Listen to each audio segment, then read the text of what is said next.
بسم اللہ الرحمن الرحیم۔ یہ تقریر ابراہیم علیہ السلام کے زندگی کے واقعہ کے تعلق سے ہے۔ یہ جو ہم لوگ عید الاضحیٰ مناتے ہیں، یہ کیوں مناتے ہیں، وجہ کیا ہے، اسی کے تعلق سے کچھ ضروری باتیں ہیں، آپ لوگ اس کو ضرور سنیں، اور اگر ابراہیم علیہ السلام کے ہم مکمل واقعوں کو سن لیں تو کبھی میرا دعویٰ ہے کہ شرک نہیں کر سکتے۔ آگ ہے، اولاد ہے، ابراہیم ہے، نمرود ہے، کیا کسی کو پھر کسی کا انتہا مقصود ہے؟ سچ ہے کہ اللہ کی قدرت کے آگے کوئی چیز ہے کہ نہیں ہے۔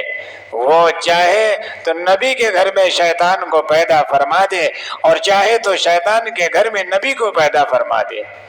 حضرت نوح علیہ السلام نبی تھے مگر ان کا بیٹا بت پرست مشرک تھا، آزر بت پرست بتساز تھا مگر اسی کے بیٹے حضرت ابراہیم علیہ السلام بت شکن و خدا پرست تھے۔ حضرت ابراہیم علیہ السلام نے جب آنکھیں کھولی تو گھر کے ماحول کو دیکھا کہ ان کا باپ اپنے ہاتھوں سے مورتیاں بناتا ہے، ان کی تراش خراش کرتا ہے، پھر بازار میں لے جا کر بیچ دیتا ہے۔ لوگ اسے خریدتے ہیں، ان مورتیوں کو خدا سمجھتے ہیں، ان کے آگے سر جھکاتے ہیں، ہاتھ جوڑتے ہیں، انہیں ہر قسم کا نفع نقصان کا مالک سمجھتے ہیں۔ حضرت ابراہیم علیہ السلام کو یہ باتیں بہت عجیب لگتی تھی اور سوچتے تھے کہ میرا باپ اور یہ سارے لوگ کس قدر گمراہی میں مبتلا ہیں، ظاہر میں آنکھیں رکھتے ہوئے دل کی بینائی سے محروم ہے، بصارت تو ہے لیکن بصیرت نہیں، کہیں نہ کہیں ان کے پاس دل بھی ہے، دماغ بھی ہے، بظاہر عقل و شعور بھی ہے، مگر کتنے بے شعور ہیں کہ اپنے سے کمزور کی پرستش میں لگے ہوئے ہیں، اپنے ہاتھوں سے بنائے ہوئے بتوں کو خدا سمجھتے ہیں، جو اتنے کمزور ہے، اتنے مجبور ہے، اتنے لاچار ہے، اتنے بے بس ہے کہ اگر مکھی بھی بیٹھ جائے تو اسے بھی نہیں بھگا سکتے، سامنے رکھی ہوئی چیز کو کھا نہیں سکتے، ہاتھ بڑھا کر کوئی چیز اٹھا نہیں سکتے، کسی کی طرف قدم اٹھا کر چل نہیں سکتے۔ ایسے ہی لوگوں کے متعلق اللہ نے قرآن کے اندر فرمایا ہے لَهُمْ قُلُوبٌ لَا يَفْقَهُونَ بِهَا، ان کے دل ہے پر وہ سمجھتے نہیں، وَلَهُمْ أَعْيُنٌ لَا يُبْصِرُونَ بِهَا، ان کی آنکھیں پر وہ دیکھتے نہیں، وَلَهُمْ آذَانٌ لَا يَسْمَعُونَ بِهَا، ان کے کان پر وہ سنتے نہیں، أُولَئِكَ كَالْأَنْعَامِ بَلْ هُمْ أَضَلُّ، کہا یہ تو جانور ہے بلکہ ان سے بھی زیادہ بیکار ہے۔ وَأُولَئِكَ هُمُ الْغَافِلُونَ، یہی ہیں جو غفلت کے ساتھ زندگی گزار رہے ہیں۔ حضرت ابراہیم علیہ السلام نے اپنے باپ کو سمجھایا اور اپنے قوم کو نصیحت کی اور ایک خدا کی عبادت کرنے کی تلقین کی۔ قرآن کے اندر اللہ نے اس کا ذکر کیا ہے وَلَقَدْ آتَيْنَا إِبْرَاهِيمَ رُشْدَهُ مِنْ قَبْلُ وَكُنَّا بِهِ عَالِمِينَ، اللہ کہہ رہا ہم نے ابراہیم علیہ السلام کو پہلے ہی سے رشد و ہدایت عطا کی تھی اور ہم اس کے جاننے والے تھے۔ اِذْ قَالَ لِأَبِيهِ وَقَوْمِهِ مَا هَٰذِهِ التَّمَاثِيلُ الَّتِي أَنْتُمْ لَهَا عَاكِفُونَ، جب کہ انہوں نے اپنے باپ اور اپنی اس قوم سے کہا یہ مجسمے کیا ہے جن کو تم لیے بیٹھے ہو، قَالُوا وَجَدْنَا آبَاءَنَا لَهَا عَابِدِينَ، کہنے لگے ہم نے اپنے باپ دادا کو انہی کی پوجا کرتے ہوئے پایا ہے۔ حضرت ابراہیم علیہ السلام نے فرمایا قال لقد كنتم انتم وآباؤكم في ضلال مبين، کہ بلا شبہ تم اور تمہارے باپ دادا کھلی ہوئی گمراہی میں۔ قرآن کے اندر ایک دوسری جگہ اللہ نے ابراہیم علیہ السلام کی زندگی کا نقشہ کیسا وَاذْكُرْ فِي الْكِتَابِ إِبْرَاهِيمَ إِنَّهُ كَانَ صِدِّيقًا نَبِيًّا، اے پیغمبر کتاب میں ابراہیم علیہ السلام کا ذکر کرو، یقیناً وہ مجسم سچائی تھی اور اللہ کے نبی تھے۔ اِذْ قَالَ لِأَبِيهِ يَا أَبَتِ لِمَ تَعْبُدُ مَا لَا يَسْمَعُ وَلَا يُبْصِرُ وَلَا يُغْنِي عَنْكَ شَيْئًا، اے میرے ابا جان تم کیوں ایسی چیز کی پوجا کرتے ہو جو نہ سنتی ہے نہ دیکھتی ہے نہ تمہارے کوئی کام آ سکتی ہے۔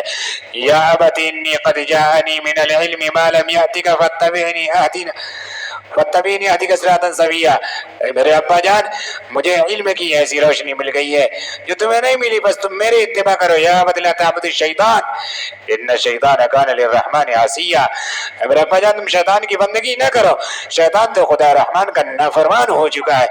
یا ابت انی اخاف ان یمسک عذاب من الرحمن فتکون للشیطان ولیا، اے میرے ابا جان میں ڈرتا ہوں کہیں ایسا نہ ہو خدا رحمان کی طرف سے کوئی عذاب تمہیں آ گھیرے اور تم شیطان کے ساتھی بن جاؤ۔ لیکن حضرت ابراہیم علیہ السلام کی ان نصیحتوں کو نہ باپ آزر نے مانا نہ قوم نے، بلکہ سبھی حضرت ابراہیم علیہ السلام کو ختم کر دینے کی دھمکی دی اور کہہ دیا تم گھر سے نکل جاؤ۔ حضرت ابراہیم علیہ السلام نے باپ کو سلام کیا اور گھر سے نکل گئے، اور جاتے جاتے باپ سے بھی کہے گا کہ میرا رب مجھ پر بڑا مہربان ہے، میں اپنے پروردگار سے تمہاری ہدایت کی دعا کرتا رہوں گا، ممکن ہے کہ تم کو بخش دے، اب میں تم کو چھوڑ رہا ہوں اور تمہارے ان تمام دیوتاؤں کو بھی جنہیں تم خدا کے سوا پوجتے ہو۔ یا قوم انی بریء مما تشرکون، لہٰذا میں ان تمام سے بیزار ہوں جن کو تم خدا کا شریک ٹھہراتے ہو۔ انی وجہت وجہی للذی فطر السماوات والارض حنیفا وما انا من المشرکین، ابراہیم علیہ السلام نے کہا کہ میں نے ہر طرف سے منہ موڑ کر صرف اسی ہستی کی طرف اپنا رخ کیا ہے جو آسمان و زمین کو بنانے والی ہے، میں شرک کرنے والوں میں سے نہیں ہوں۔ معبودان باطل کو لاچار بے بس ثابت کرنے کے لیے حضرت ابراہیم علیہ السلام کو ایک اور موقع ہاتھ آیا، اور وہ تھا قوم کے میلے کا دن۔ قوم نے حضرت ابراہیم علیہ السلام سے کہا کہ آپ بھی میلے میں چلیے۔ آپ نے قوم کی گمراہی، اپنی افسردگی کا رنج ملال کی طرف اشارہ کرتے ہوئے فرمایا انی سقیم، میں کچھ بیمار ہوں۔ قوم حضرت ابراہیم علیہ السلام کو چھوڑ کر میلے چلی گئی۔ حضرت ابراہیم علیہ السلام اٹھے، کلہاڑی ہاتھ میں لی اور قوم کے سب سے بڑے بت خانے میں پہنچ گئے۔ وہاں دیکھا کہ بتوں کے سامنے طرح طرح کے چڑھاوے، قسم قسم کے کھانے، طرح طرح کی مٹھائیاں، حلوے، پراٹھے موجود ہیں۔ انہوں نے بتوں کو مخاطب کر کے فرمایا الا تاکلون ما لکم لا تنطقون، یہ سب موجود ہے، تم کھاتے کیوں نہیں؟ میں تم سے بات کر رہا ہوں، تم جواب کیوں نہیں دیتے؟ تمہیں کیا ہو گیا؟ کیوں نہیں کھاتے؟ کیوں ہو گیا؟ تم کیوں نہیں بولتے؟ حضرت ابراہیم علیہ السلام نے سبھی بت کو ٹکڑے ٹکڑے کر دیا، کسی کا ہاتھ توڑا، کسی کا سر پھوڑا، کسی کا پیر توڑا، مگر جو بڑا بت تھا اس کو چھوڑ دیا اور وہ کلہاڑی اس کے کاندھے پر لٹکا کر چلے آئے۔ قرآن کے اندر اللہ نے اس کا تذکرہ کیا ہے فَجَعَلَهُمْ جُذَاذًا إِلَّا كَبِيرًا لَهُمْ، بس ابراہیم علیہ السلام نے سب کو ٹکڑے ٹکڑے کر دیا مگر بڑے بت کو چھوڑ دیا۔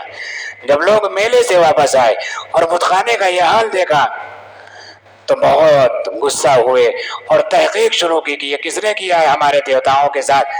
آخر کچھ لوگوں نے کہا اچھا یہ ابراہیمی کی حرکت ہوگی، کیونکہ وہی ہمارے دیوتاؤں کو برا بھلا کہتا رہتا ہے۔ حضرت ابراہیم علیہ السلام بلائے گئے، ان سے سوال کیا گیا انت فعلت ھذا بآلہتنا یا ابراہیم، اے ابراہیم کیا تو نے ہمارے دیوتاؤں کے ساتھ یہ سب کیا ہے؟ حضرت ابراہیم علیہ السلام سے جس وقت یہ سوال ہو رہا تھا، قوم کا ایک بہت بڑا مجمع تھا، کاہن، مذہبی، پیشوا، سرداران قوم بھی کھڑے تھے اور سب کے کان حضرت ابراہیم علیہ السلام کے جواب کی طرف لگے ہوئے تھے۔ حضرت ابراہیم علیہ السلام نے سوچا کہ بتوں کو بے حیثیت اور بے وقات ثابت کرنے کا اس سے بہتر موقع ہاتھ نہ آئے گا۔ آج سبھی لوگ دیکھ لیں گے کہ ہمارے یہ مٹی اور پتھر کے معبود کتنے بے جان، کتنے کمزور، کتنے لاچار، بے بس ہیں۔ حضرت ابراہیم علیہ السلام نے بڑے بت کو مخاطب کر کے فرمایا بل فعلہ کبیرہم ھذا فاسألوہم ان کانوا ینطقون، بلکہ ان کے بڑے نے یہ کیا ہے، اگر یہ بت بولتے ہو تو انہی سے پوچھ لو۔ حضرت ابراہیم علیہ السلام کا وار نشانہ پر لگ چکا تھا، وہ بتوں سے کیا پوچھتے، بھلا بت بھی بولتے؟ سب کو شرمسار نادم ہونا پڑا۔ مذہبی پیشوا کاہنوں کا برا حال تھا، ان کی بڑی ذلت ہو رہی تھی، رسوائی ہو رہی تھی کہ جن بتوں کو وہ خدا سمجھتے تھے، ساری قوم کو جن کے آگے جھکنے کے لیے کہتے تھے، پوجا کرنے کے لیے کہتے تھے، وہ اتنے بے حیثیت اور بے کس مجبور نکلے کہ اپنی بھی حفاظت نہ کر پائے۔ ٹوٹے ہوئے بت کیا بتاتے، بڑا بت جو محفوظ تھا وہ بھی نہیں بتا سکا۔ چنانچہ شرمندگی اور ندامت سے عرق عرق ہو کر کہنے لگے لقد علمت ما هؤلاء ينطقون، ابراہیم تم اچھی طرح جانتے ہو کہ یہ بت بولتے نہیں ہیں۔ گویا بتوں کی عاجزی، بے بسی، کمزوری کا اقرار خود ان کے پرستار پجاریوں نے کر لیا۔ حضرت ابراہیم علیہ السلام کی حجت قائم ہو گئی کہ ارے یہ دیوتا جب بولنے تک کی طاقت نہیں رکھتے تو نفع نقصان کی کیا طاقت رکھیں گے۔ چنانچہ وقت آ گیا تھا کہ اللہ کی ربوبیت اور قدرت و حاکمیت کا اظہار کرتے ہوئے قوم کو ایمان باللہ کی دعوت دے دی جائے، قوم کو ایک خدا کی عبادت کرنے کی دعوت دے دی جائے۔ فَتَعْبُدُونَ مِن دُونِ اللَّهِ مَا لَا يَنْفَعُكُمْ وَلَا يَضُرُّكُمْ اغفر لكم ولما تعبدون من دون اللہ فلا تعقلون۔ کیا بس تم، ابراہیم علیہ السلام نے اس قوم سے کہا، کیا بس تم اللہ کو چھوڑ کر ان چیزوں کی پوجا کرتے ہو جو نہ تم کو نفع دے سکتی ہے نہ نقصان؟ تم پر افسوس ہے اور تمہارے ان تمام دیوتاؤں پر بھی جنہیں تم خدا کے سوا پوجتے ہو۔ لیکن وہ قوم جو عقل و ہوش کو معبودان باطل کے پاس رہن رکھ چکی ہو، جو سوچنے اور سمجھنے کی صلاحیت سے بالکل محروم ہو، جس کے پاس بصارت تو ہو مگر دل بصیرت سے آری ہو، وہ حضرت ابراہیم علیہ السلام کی اس روشن دلیل کو کیسے قبول کر سکتی تھی؟ چنانچہ سب لوگ اعتراف و اقرار کرنے کے بجائے حضرت ابراہیم علیہ السلام کے ہی دشمن بن گئے اور کہنے لگے اگر اپنے دیوتاؤں کو خوش رکھنا ہے، اگر اپنے دیوتاؤں کو خوش کرنا ہے تو اس مجرم کو سخت سزا دو اور اسے دہکتی آگ میں جلا دو تاکہ اس کا وجود ہی ختم ہو جائے اور اس کی دعوت و تبلیغ کا قصہ بھی پورا ہو جائے۔ آہستہ آہستہ یہ بات بادشاہ وقت نمرود تک پہنچ گئی جو خدائی کا دعوے دار تھا، ساری رعایا سے اپنی پرستش کراتا تھا۔ اس نے سوچا کہ اگر یہ شخص اپنی تبلیغ کرتا رہا اور اس کی دعوتی سرگرمیاں یوں ہی جاری رہی تو میری بادشاہت و اقتدار، میرا جاہ و جلال، میری ربوبیت، میری خدائی خطرے میں پڑ جائے گی۔ اس نے کہا ابراہیم کو ہمارے دربار میں حاضر کرو۔ حضرت ابراہیم علیہ السلام جب نمرود کے دربار میں پہنچے تو اس نے پوچھا کہ تم باپ دادا کے دین کی کیوں مخالفت کرتے ہو اور مجھے اپنا رب کیوں نہیں مانتے؟ تو کہا میں خدا، ابراہیم علیہ السلام نے جواب دیا کہ میں خدا واحد کا پرستار ہوں، اس کی خدائی میں کوئی شریک نہیں ہے، ساری کائنات اسی کی پیدا کی ہوئی ہے، کوئی انسان یا مٹی اور پتھر کا بت خدا نہیں ہو سکتا۔ میں سیدھی راہ پر ہوں، تم لوگ غلط راہ پر ہو، میں سیدھی راہ چھوڑ کر اپنے باپ دادا کا خود ساختہ گھڑا ہوا دین نہیں اختیار کر سکتا۔ نمرود نے کہا کیا تیرے خدا میں کوئی ایسی طاقت ہے جو میرے اندر نہیں ہے؟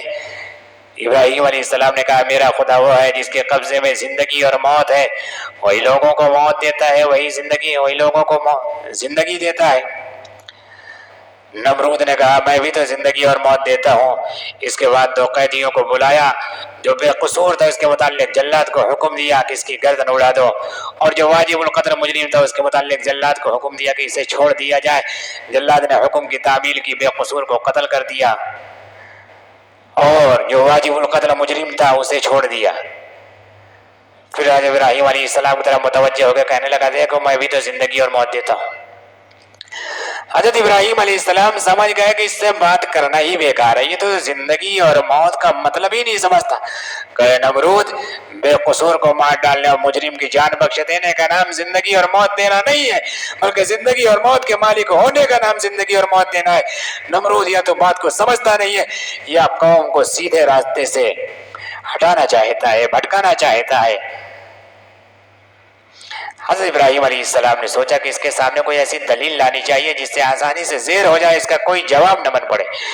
ابراہیم علیہ السلام نے فرمایا فَإِنَّ اللَّهَ يَأْتِي بِالشَّمْسِ مِنَ الْمَشْرِقِ فَأْتِ بِهَا مِنَ الْمَغْرِبِ فَبُهِتَ الَّذِي كَفَرَ۔ بس اللہ تعالیٰ سورج کو مشرق سے نکالتا ہے، بس اللہ تعالیٰ سورج کو مشرق سے نکالتا ہے، بس تو اسے مغرب سے نکال کے دیکھا۔ بس وہ کافر مبہوت ہو کر رہ گیا۔ حقیقت یہ ہے کہ حضرت ابراہیم علیہ السلام کے دلائل و براہین کا کسی کے پاس کوئی جواب نہ تھا، مگر اس کے باوجود وہ لوگ ایمان کی دولت سے مالا مال نہ ہوئے، بلکہ سب نے مل کر حضرت ابراہیم علیہ السلام کے لیے ایک سزا تجویز کی، اور وہ تھی آگ میں زندہ جلا دینے کی سزا۔ چنانچہ ایک مخصوص مقام پر کئی روز تک مسلسل آگ دہکائی گئی، پھر اسے دہکتے ہوئے انگاروں میں حضرت ابراہیم علیہ السلام کو پھینک دیا گیا۔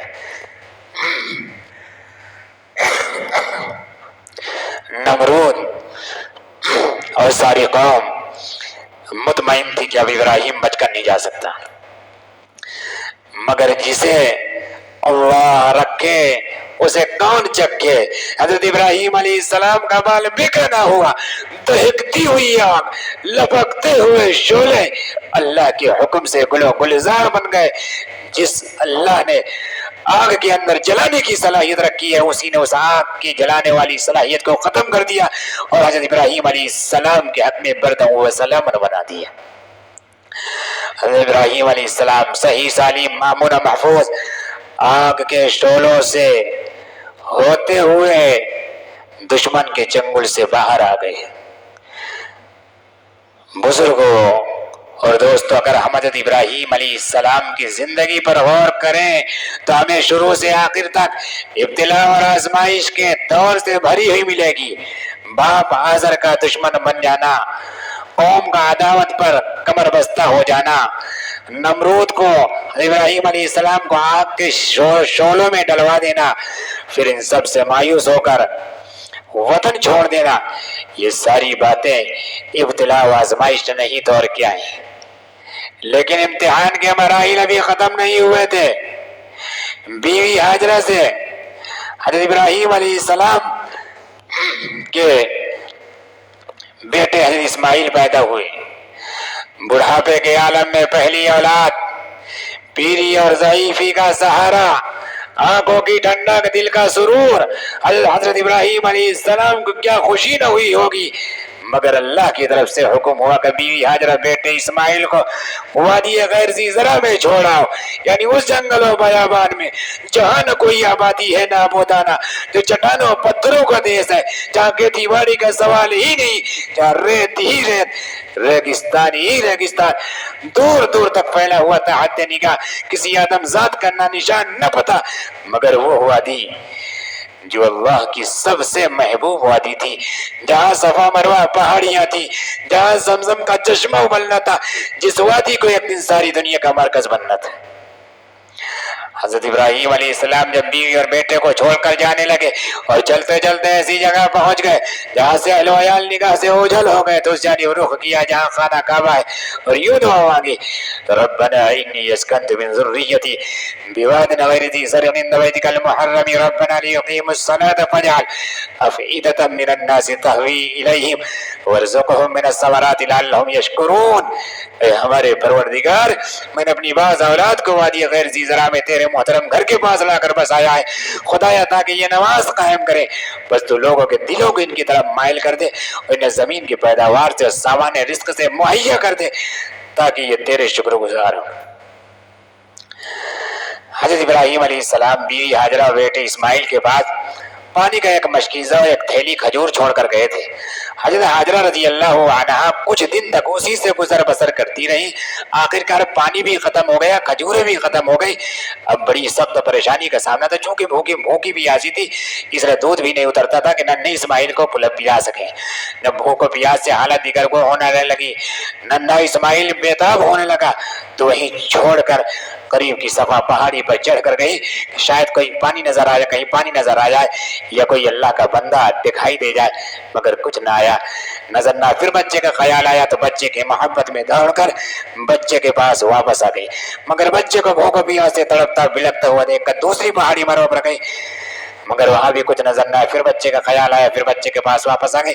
اسی کو شاید نے نقشہ کھینچا ہے کہ صفا مروہ پر ہر سو تلاش آب میں دوڑی، بلند و پست پر فکر شہ نایاب میں دوڑی، کبھی اس سمت جاتی تھی کبھی اس سمت جاتی تھی، خیال آتا تھا بچے کا تو فوراً لوٹ آتی تھی، تڑپتے دیکھ کر بچے کو بڑھ جاتی تھی بیتابی، ٹپک پڑتی تھی اشک یاس سے پانی کی نایابی، بہت ڈھونڈا نہ کچھ آثار پانی کے نظر آئے، جدھر اٹھی نظر جھل سے ہوئے ٹیلے نظر آئے، اسی طرح 7 مرتبہ صفا مروہ کے درمیان آئی گئی. آخر میں جب حضرت ہاجرہ مروہ پر تھی، کانوں میں ایک آواز آئی جیسے کوئی پکار رہا ہے. کان لگایا تو آواز آئی، اے ہاجرہ تمہاری درد بھری صدا سن لی گئی، جاؤ ذرا اسماعیل کے پاس جا کر قدرت خداوندی کا تماشا دیکھو. حضرت ہاجرہ شیرخواہ ننھے اسماعیل کے پاس آئی. دیکھا جس جگہ ننھا اسماعیل ایڑیاں رگڑ رہا ہے وہیں پر چشمہ زمزم جاری ہے. حضرت ہاجرہ رضی اللہ عنہا جلدی اس کے چاروں طرف اسے باڑ بنا کر اسے پھیلنے سے روکنے لگی. یہی وہ چشمہ شیری چشمہ زمزم ہے جسے حجاج کرام حج بیت اللہ سے واپسی پر بطور تبرک لاتے ہیں، جسے ہم اور آپ عزت و احترام کے ساتھ پیتے ہیں. اب حضرت ابراہیم علیہ السلام کا ایک اور امتحان ہونا تھا، مگر سب سے آخری امتحان، سب سے کٹھن، سب سے دشوار امتحان، ایسا امتحان اور ایسی آزمائش جس کا نظارہ زمین و آسمان نے کبھی نہیں دیکھا تھا. وہ امتحان تھا امیدوں کے مرکز، بڑھاپے کی لاٹھی، پیل اور ضعیفی کا سہارا، آنکھوں کی ٹھنڈک، دل کا سرور. حضرت ابراہیم علیہ السلام کو اللہ کے راستے میں قربان کر دینے کا. حضرت ابراہیم علیہ السلام نے 3 دن تک لگاتار خواب دیکھا کہ اللہ فرماتا ہے کہ تم ہماری راہ میں اپنے اکلوتے بیٹے اسماعیل کی قربانی دو. چونکہ انبیاء علیہ السلام کے خواب بھی وہی الہی ہوتے ہیں، اس لیے آپ نے اس کا منشا الہی سمجھتے اپنے لائق سعادت مند ہونہار فرزند ارجمند کو بلا کر پوچھا، بیٹا میں نے آج خواب میں دیکھا جیسے میں تجھے اللہ کے نام پر ذبح کر رہا ہوں، بیٹا بتا کہ تیری کیا رائے ہے؟ سعادت مند بیٹا باپ کے اس اشارے کو فوراً سمجھ گیا، بولا ابا جان آپ کو جس چیز کا حکم ملا ہے آپ اس کو کر گزریے، انشاءاللہ مجھے صبر کرنے والے میں پائیں گے. اسی کو شاعر نے نقشہ کھینچا ہے کہ سعادت مند بیٹا جھک گیا فرمان باری پر، زمین و آسماں حیرات استطاعت گزاری پر، رضا جوئی کی ہے صورت نظر آئی نہ تھی اب تک، یہ جرات پیش تر انسان دکھلائی نہ تھی اب تک، عجب بشاس تھے دونوں رضائے رب عزت پر، تأمل تھا زب کچھ نہ تھا دونوں کی صورت پر. اب دونوں باپ اور بیٹا قربانی پیش کرنے کے لیے جنگل کی طرف روانہ ہوئے. باپ نے مذبوح جانور کی طرح بیٹے کے ہاتھ پیر باندھ دیے اور پیشانی کے بل پچھاڑ کر چھری حلقوں میں اسماعیل پر چلا دی. اسی کو شاعر نے نقشہ کھینچا ہے کہ ہوئے اب ہر طرح تیار دونوں باپ اور بیٹا، چھری اس نے سنبھالی تو یہ جھٹ قدموں میں آ لیٹا، پچھاڑا اور گھٹنا سینہ معصوم پر رکھا، چھری پتھر پہ رگڑی ہاتھ کو حلقوم پر رکھا، زمین سہمی پڑی تھی آسماں خاموش تھا بیچارہ، نہ اس سے پیش اتر دیکھا تھا یہ حیرت کا نظارہ. لیکن فوراً اللہ کی طرف سے وحی نازل ہوئی، ابراہیم تو نے خواب سچ کر دکھایا، اب ہمیں اسماعیل کا گلا کٹوانا مقصود نہیں تھا بلکہ امتحان لینا مقصود تھا.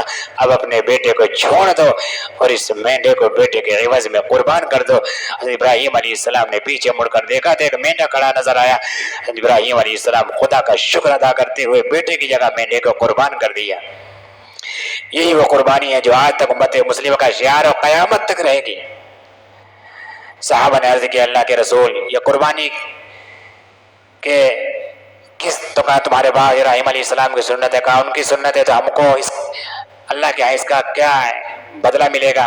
فرمایا قربانی کے جانور کے ہر بال کے بدلے ایک نیکی ملے گی. جس طریقے سے ہم بالوں کو نہیں گن سکتے اسی طریقے سے نیکیاں اس تعداد سے دی جاتی ہیں کہ ہم ان کو شمار نہیں کر سکتے، بے شمار ان گنتے نیکیاں ملیں گی. عائشہ رضی اللہ عنہ فرماتی ہے ما عمل ابن آدم من عمل والنهر احب الى الله من اراق الدم وانه لا ياتي يوم القيامه بقرونها واشعارها وازلافها وان الدم لا يقع من الله بما كان قبل ان يقع في الذي فتيب بها نفسه. قربانی کے ایام میں اللہ کے نزدیک انسان کا کوئی عمل خون بہانے سے زیادہ محبوب نہیں. قیامت کے دن قربانی کے سینگ و باروں خوروں کے بدلے بھی ثواب ملے گا. لہٰذا تم لوگ قربانی خوش دلی کے ساتھ کیے کرو. قربانی کا خون زمین پر گرنے سے پہلے اللہ کے ہاں مقبول ہو جاتا ہے. لہٰذا تم لوگ قربانی خوش دلی کے ساتھ کیا کرو. اللہ پاک ہم سب کے جان مال عزت و آبرو